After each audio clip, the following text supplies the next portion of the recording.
Assalamualaikum, halo teman-teman, selamat datang di video pembelajaran kita pada kali ini.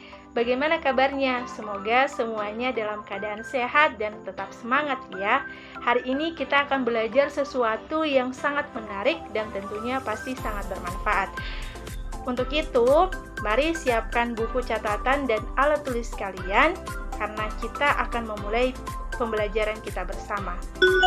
Untuk topik kita pada video pembelajaran kali ini mengenai klasifikasi bangun ruang dan jaring-jaring pada SMP kelas 9. Nah, di sini kita akan membahas jenis-jenis bangun ruang beserta jaring-jaringnya secara mendalam. Topik ini sangat penting untuk memahami bagaimana konsep geometri 3 dimensi terutama pada bangun ruang yang sering kita temui di kehidupan sehari-hari. Nah, materi ini juga akan membantu kita untuk mengenal sifat-sifat bangun ruang seperti sisi, rusuk, dan titik sudut, serta mempelajari bagaimana caranya memvisualisasikan bangun ruang ke dalam bentuk jaring-jaringnya. Tetapi sebelum itu, perkenalkan nama saya Mutmainah Demaku dengan nomor induk mahasiswa 4114221037. Selanjutnya kita akan membahas terkait indikator pencapaian kompetensi.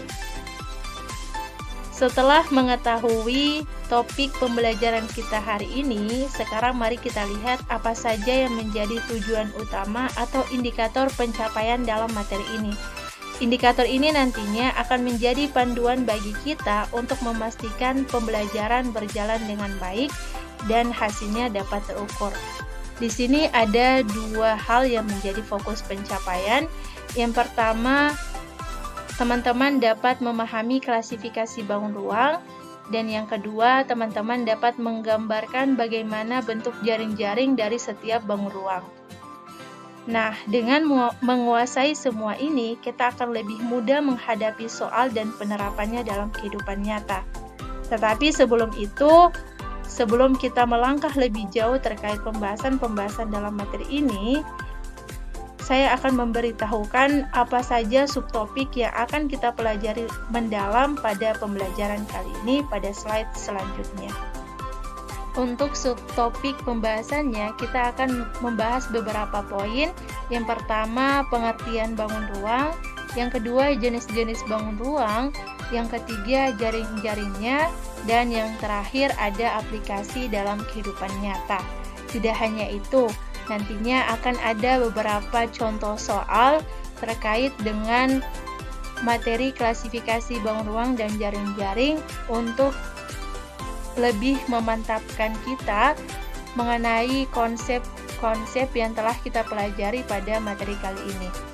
Untuk itu, langsung saja kita ke poin yang pertama mengenai pengertian bangun ruang. Sebelum kita mengetahui definisi dari bangun ruang, mari kita melihat beberapa contoh benda dalam kehidupan sehari-hari yang merupakan bangun ruang. Perhatikan gambar-gambar berikut. Ada gambar dadu, kotak kado berbentuk persegi, tumbler, dan bola dunia. Nah, benda-benda ini adalah representasi nyata dari berbagai jenis bangun ruang. Melalui benda-benda ini, kita bisa lebih mudah memahami bentuk dan sifat dasar bangun ruang.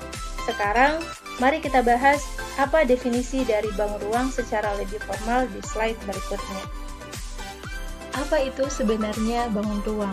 Bangun ruang adalah objek 3 dimensi yang memiliki panjang, lebar, dan tinggi, sehingganya memiliki volume atau isi. Tidak hanya memiliki volume, tetapi bangun ruang ini memiliki permukaan yang dimana permukaannya itu bisa berbentuk sisi datar dan juga sisi lengkung. Nah, bangun ruang ini berbeda dengan bangun datar, di mana bangun datar itu hanya memiliki 2 dimensi, yaitu panjang dan lebar. Sedangkan bangun ruang itu sendiri kan tadi memiliki panjang, lebar, dan tinggi. Nah, bangun ruang ini terdiri dari sisi, rusuk, dan juga titik sudut. Nah, di slide sebelumnya kita sudah mengetahui nih apa definisi dari bangun ruang dan bagaimana sifat-sifat dari bangun ruang. Nah, tadi sempat disinggung bahwa bangun ruang itu memiliki volume dan juga permukaan. Nah, apa sebenarnya itu volume dan permukaan? Volume adalah ukuran untuk menentukan besarnya ruang yang dapat ditempati oleh suatu benda dalam 3 dimensi.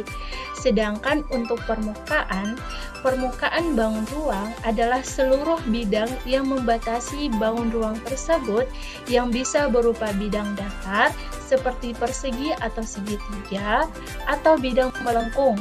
Nah, luas permukaan bangun ruang ini dihitung untuk mengetahui ukuran total seluruh isi yang mengelilinginya.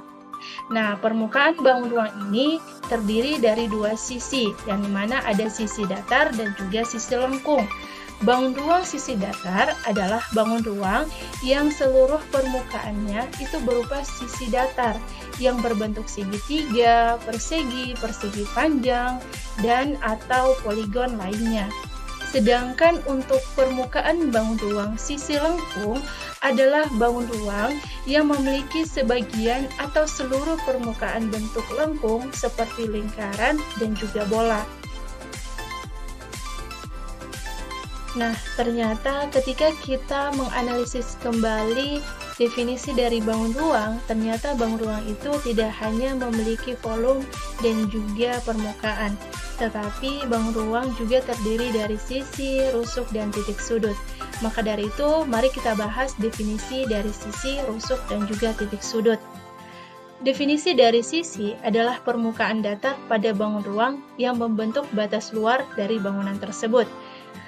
Definisi dari rusuk adalah garis pertemuan antara 2 sisi pada bangun ruang, dan definisi dari titik sudut adalah titik pertemuan dari 3 atau lebih rusuk pada bangun ruang.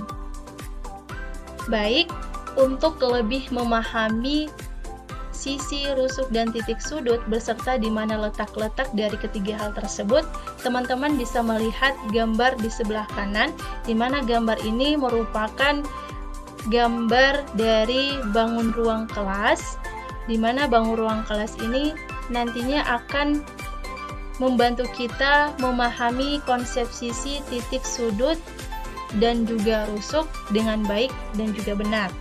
Untuk itu, mari kita identifikasi satu persatu. Yang pertama, sisi. Nah, dalam ilustrasi, sisi itu ditunjukkan oleh permukaan-permukaan datar yang membentuk ruang kelas. Misalnya, dinding depan, dinding belakang, dinding samping kiri dan kanan, lantai, serta langit-langit. Keenam bidang ini membentuk keseluruhan bangun ruang kelas yang menyerupai bentuk balok. Perhatikan pada gambar, yang merupakan sisi adalah yang ditunjukkan oleh arah panah berwarna hitam. Yang kedua, kita akan mengidentifikasi rusuk.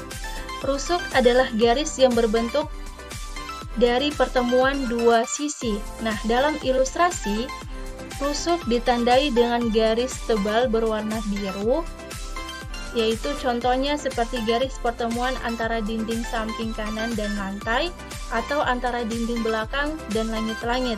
Nah, rusuk ini membentang di sepanjang tepi ruang kelas yang menghubungkan sisi-sisi yang bersebelahan.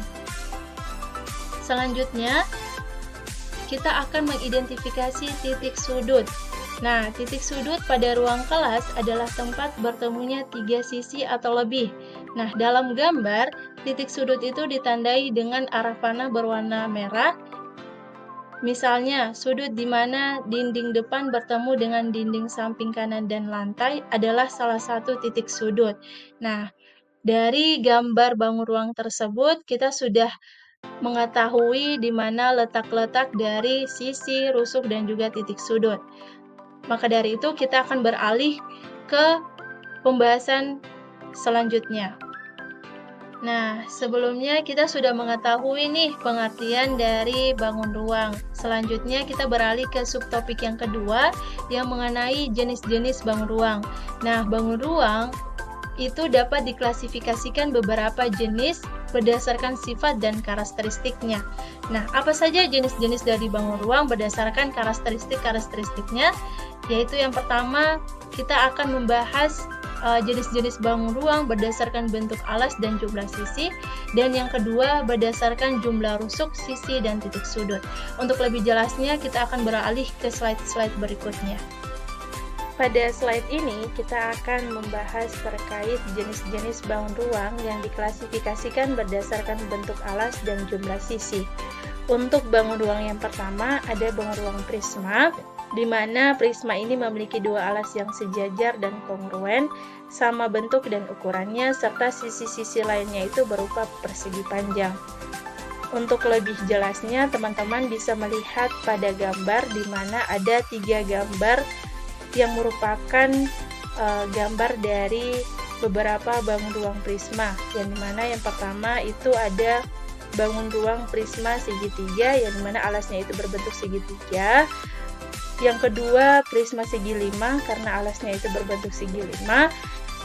Dan yang terakhir ada prisma segi 6 yang alasnya itu berbentuk segi 6. Nah, dari ketiga bangun ruang ini, dia sama-sama memiliki dua alas yang sejajar dan kongruen. Dan yang sisi-sisi yang lainnya itu dia berupa persegi panjang.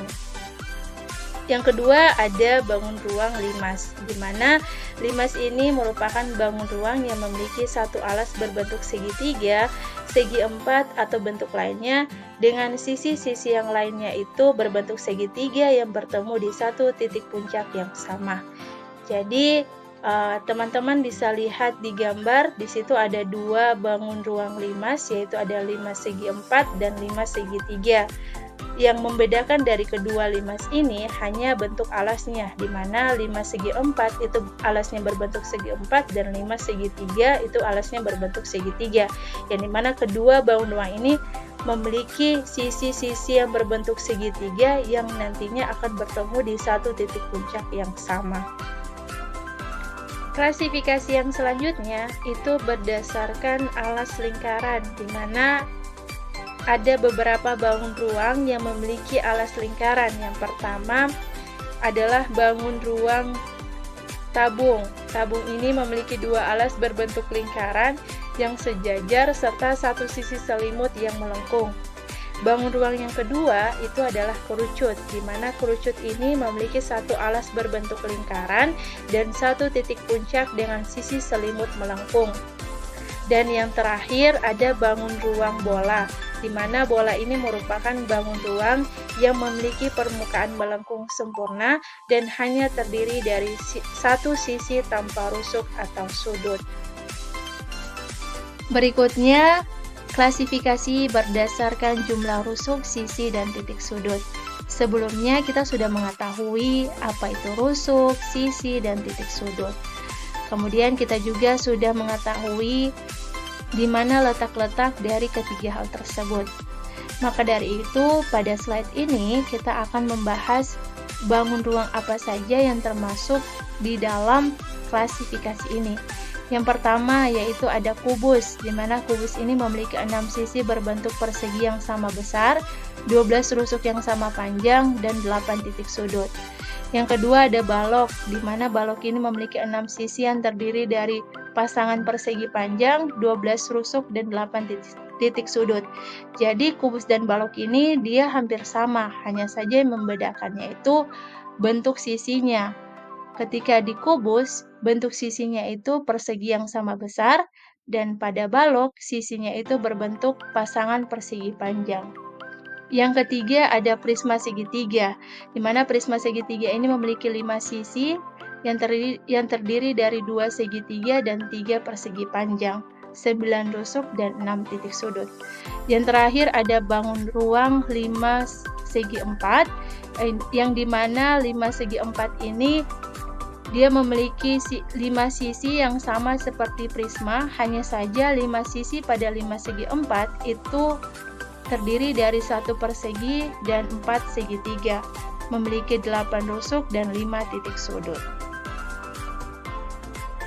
Di slide ini kita akan membahas subtopik yang ketiga, yaitu terkait dengan jaring-jaring. Sebelum kita mengetahui bagaimana bentuk dari jaring-jaring setiap bangun ruang, kita kenali dulu definisi dari jaring-jaring. Nah, apa itu sebenarnya jaring-jaring? Jaring-jaring bangun ruang adalah bentuk dua dimensi yang dapat dilipat atau dirangkai menjadi sebuah bangun ruang tiga dimensi. Atau dengan kata lain, jaring-jaring ini merupakan hasil membuka permukaan bangun ruang sehingganya tampak seperti kumpulan sisi-sisi dalam bentuk bidang datar. Untuk lebih jelasnya, kita ke slide berikutnya, yang dimana akan menampilkan beberapa bentuk jaring-jaring dari beberapa bentuk bangun ruang.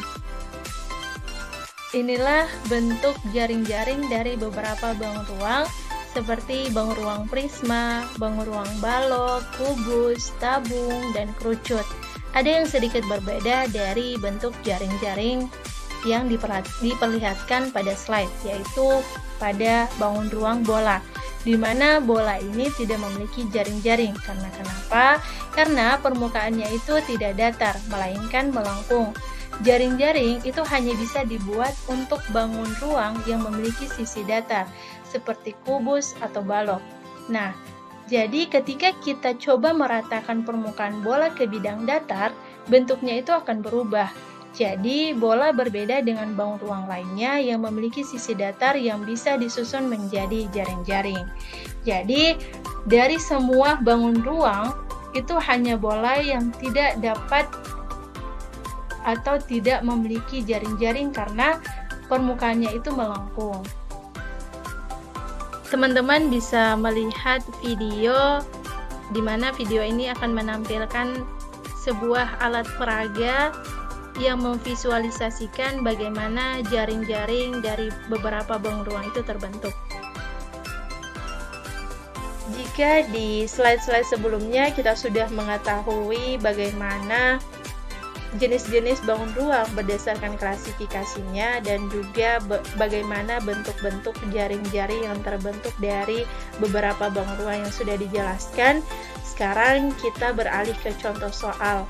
Nah, diharapkan nantinya contoh soal ini dapat lebih membantu teman-teman sekalian untuk mendalami terkait konsep-konsep yang telah dipelajari tadi.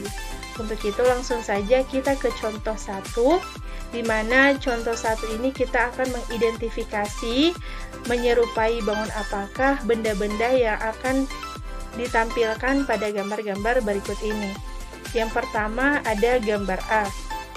Nah, gambar A ini merupakan gambar yang menyerupai bentuk bangun ruang bola, di mana bentuknya itu bulat dan permukaannya melengkung.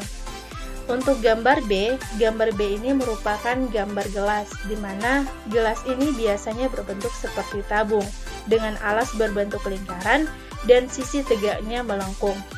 Untuk gambar C itu merupakan gambar tas persegi yang berbentuk persegi atau persegi panjang yang menyerupai bangun ruang balok yang memiliki 6 sisi berbentuk persegi panjang. Untuk gambar D itu merupakan bangun ruang prisma. Karena kenapa? Karena dia menyerupai ruang prisma yang memiliki alas bentuk segi 4 dan sisi-sisinya berbentuk segitiga. Untuk gambar E ini sering disebut sebagai kerucut karena bagian atasnya itu berbentuk bulat dan bagian bawahnya itu seperti segitiga. Dan gambar yang terakhir, gambar piramida, ini biasanya disamakan dengan bangun ruang limas. Karena kenapa? Karena bentuknya itu alasnya memiliki bentuk segi 4 dan sisinya itu berbentuk segitiga yang bertemu di satu titik puncak. Jadi dengan melihat gambar-gambar tersebut kita sudah dapat mengenali berbagai macam bangun ruang seperti bola, tabung, balok, limas, kerucut, dan piramida. Nah, setiap bangun ruang yang terbentuk itu mempunyai bentuk dan ciri-ciri yang berbeda. Selanjutnya, kita akan membahas contoh soal yang kedua dengan bunyi soal gambar di bawah ini menunjukkan beberapa pola jaring-jaring. Jaring-jaring mana yang dapat dilipat menjadi sebuah kubus. Jadi nantinya akan ditampilkan beberapa gambar jaring-jaring. Nah, dari gambar tersebut kita akan mengidentifikasi yang manakah jaring-jaring yang ketika dilipat itu akan menjadi sebuah kubus. Maka dari itu kita akan mengidentifikasinya satu persatu. Untuk gambar yang pertama, dilihat dari gambar yang pertama ini teridentifikasi bahwa dia memiliki 6 persegi panjang dengan ukuran yang sesuai. Jadi, gambar yang pertama ini merupakan jaring-jaring dari bangun ruang balok. Yang kedua, gambar ini memiliki 6 persegi yang tersusun. Jadi, kalau kita melihat dari beberapa definisi bangun ruang, gambar ini merupakan bangun ruang kubus. Nah, sedangkan untuk gambar yang ketiga, dia memiliki satu segitiga besar alas dengan 3 segitiga kecil terhubung di sepanjang sisi-sisinya. Jadi, gambar yang ketiga ini merupakan prisma segitiga. Maka dari itu, dari ketiga gambar ini, yang merupakan jaring-jaring dari sebuah kubus adalah gambar yang kedua. Baik, teman-teman, setelah kita mempelajari berbagai konsep tentang bangun ruang dan jaring-jaring, serta membahas beberapa contoh soal tadi, kini kita telah memasuki pembahasan pada subtopik terakhir mengenai aplikasi dalam kehidupan nyata.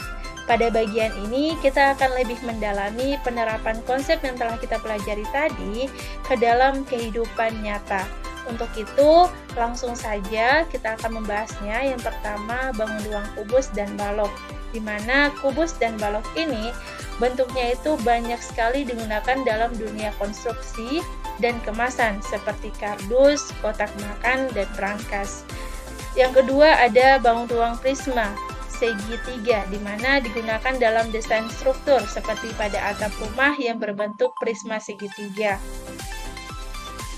Selanjutnya ada bangun ruang tabung dan kerucut, di mana keduanya ini biasanya digunakan pada benda-benda sehari-hari seperti kaleng minuman yang berbentuk tabung dan juga ada corong minyak yang berbentuk kerucut.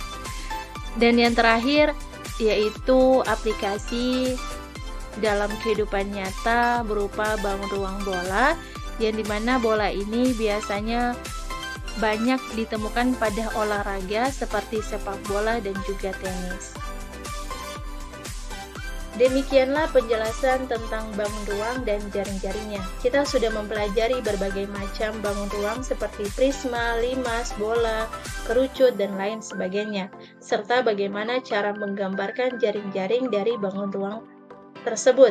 Nah, semoga penjelasan ini bisa membantu kalian lebih mengerti tentang materi yang telah dipelajari.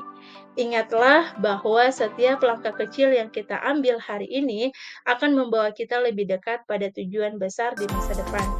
Teruslah belajar, berkembang, dan jangan pernah menyerah.